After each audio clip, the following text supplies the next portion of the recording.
दोस्तों, Iran Israel युद्ध में अमेरिका कूद पड़ा है और ईरान ने दावा किया है कि अमेरिका के साथ उसकी पहली जंग में ही उसने अमेरिका का सबसे ताकतवर फाइटर जेट मार गिराया है।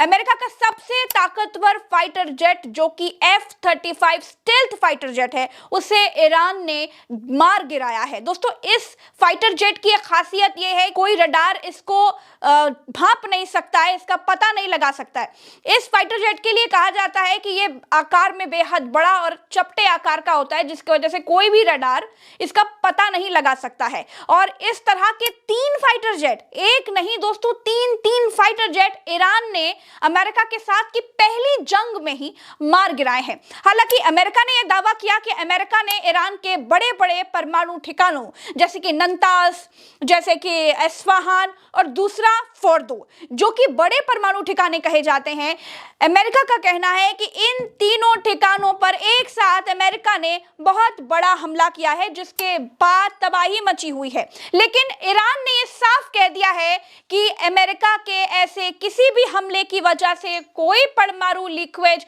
कोई भी तरह की मानवीय हानि, किसी भी तरह की कोई क्षति नहीं हुई है। ईरान ने ये बिल्कुल साफ कहा है। और दोस्तों, जो बात अमेरिका ने कहा कि उन्होंने ईरान के इन 3 परमाणु ठिकानों पर हमला किया है, जिसके बाद ईरान में तबाही आ गई है, उनकी इस बात का खंडन, उनकी इस बात को झूठा साबित उन्हीं के अधिकारी कर रहे हैं। दोस्तों, आपको बता दें, अमेरिका के जो पूर्व अमेरिकी हथियार निरीक्षक हैं, जिनका नाम स्कॉट रिटर है, जो कि इराक में तैनात हैं, उन्होंने एक्स पर ये लिखा है कि ट्रंप ने जो ये दावा किया है कि उन्होंने सक्सेसफुल ये हमले किए जो कि ईरान के 3 परमाणु ठिकानों पर किए, जिसे ध्वस्त किया ट्रंप ने, वो झूठ है, वो ठीक नहीं है। स्कॉट रिटर ने यह दावा किया है कि जहां पर ट्रंप ने, यानी कि जहां पर अमेरिका ने हमला किया, उसके पहले इजराइल इन ठिकानों पर हमला कर चुका था। वो जगह पहले से ही खंडहर थी, उन खंडहरों पर अमेरिका ने फिर से हमला किया, जिसके वजह से अमेरिका का हमला करने का कोई मतलब ही नहीं हुआ।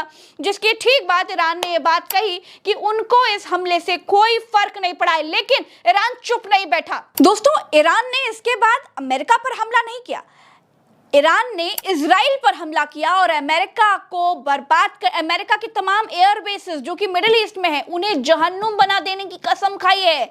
ये बात ईरान ने कह दी है कि अगर अमेरिका ऐसा करता रहा तो उसके जितने ट्रूप्स हैं मिडिल ईस्ट में, वो सब जहन्नुम बना दिए जाएंगे। लेकिन जो इजराइल पर हमला किया, वो ताबड़तोड़ हमला किया, वो बहुत बड़ा हमला किया। कहा जा रहा है कि ईरान ने अमेरिका के इस हमले के बाद इजराइल में मिलिट्री कैंप्स जो है वहां पर हमला किया और रिहायशी इलाकों पर दनादन